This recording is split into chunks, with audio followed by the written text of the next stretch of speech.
কথায় আছে রক্ষাকর্তা নাকি ভগবান, অথচ ভাগ্যের কি পরিহাস।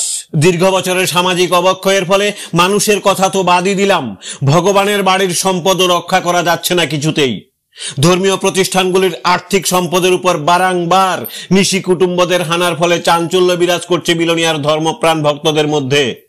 বিলোনিয়া শহরের বুকে সারাসীমা স্থিত সীমান্ত কালীবাড়ি, গিরিধারী টিলা স্থিত রক্ষা কালীবাড়ি, শাল টিলা স্থিত শনি মন্দির থেকে শুরু করে কলেজ স্কয়ার স্থিত সিদ্ধেশ্বরী কালীবাড়ির প্রণামী বাক্সও শেষ অব্দি রক্ষা পেল না কিছুতেই। ঘটনা শনিবার গভীর রাতে বিলোনিয়া কলেজ স্কয়ার স্থিত সিদ্ধেশ্বরী কালীবাড়ি নাট মন্দির প্রাঙ্গণে। খবরে প্রকাশ, নিশি কুটুম্বরা হানা দিয়ে কালীবাড়ির জানালা ভেঙে প্রণামী বাক্স চুরি করে নিয়ে পালিয়ে যেতে সক্ষম হয়। পরদিন রবিবার সাত সকালে পথচারী এবং ধর্মপ্রাণ এলাকাবাসীরা মন্দির প্রাঙ্গণে এসে ঠাকুরকে ভক্তি করতে গেলে প্রণামী বাক্স দেখতে না পেয়ে আতঙ্কিত হয়ে পড়ে সবাই। খবর দেওয়া হয় বিলোনিয়া থানায়। ঘটনাস্থলে ছুটে যায় বিলোনিয়া থানার পুলিশ। তদন্তের স্বার্থে এলাকার লোকজনদের সহিত জিজ্ঞাসাবাদের পর দোষীদের পাকড়াও করার আশ্বাস দিয়ে পুনরায় ফিরে আসে বিলোনিয়া থানার দায়িত্বরত পুলিশ।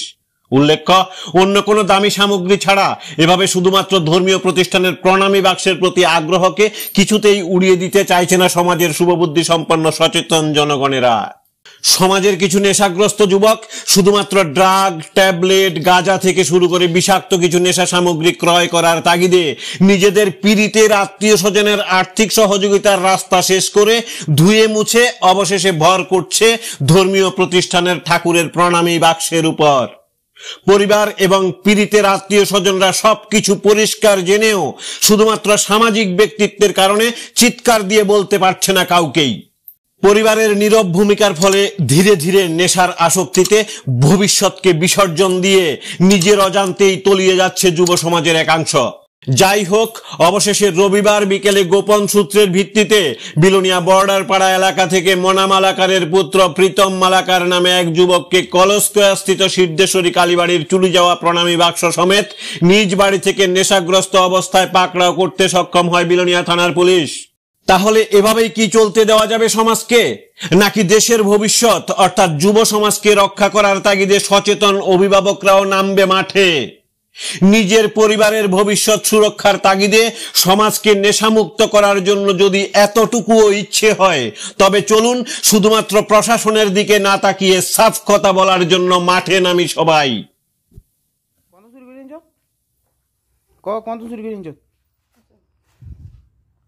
এটা কি দেয়া? এটা কি দেয়া? শ্বাস কি দিয়ে দিকে? এটা কি দেয়া? কত চুরি কিনছে? কত চুরি কিনছে? নাম কি? বাবার নাম কি? বাড়ি কয়জনে মিলে মন্দিরে বাক্স চুরি করছে? দুজন। আরেকজনকে? আরেকজনের নাম আকাশ। আকাশ কি? আকাশ টাইটেলটা জানি না। কোন বাড়ি? ভিতরে বাড়ি 3-4 আছে। হ্যাঁ, আর জলনি একটা আছে ভাড়া থাকে, আর আরেকটা আছে সার্ভিস। প্রণামী বাক্স কোন থেকে চুরি করছিস? এটা কলেজ করে ইউনিয়ন কালী মন্দির। কত বছর?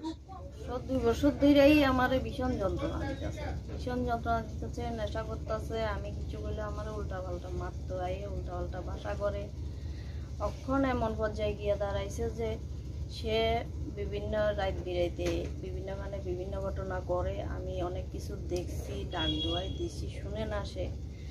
কিন্তু আমি এখন এরপরে আমি বাড়ি ঘরে থাকাটাও মুশকিল হয়ে গেছে। বাড়িতে বাইরে খোলা পাই নিয়া পর্যন্ত এই বাড়িতে হাঙ্গামা করে।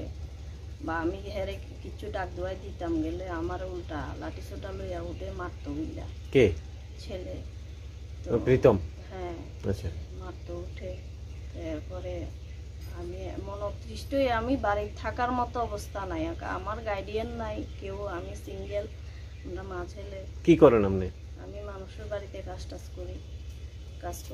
করে সংসার চালাই।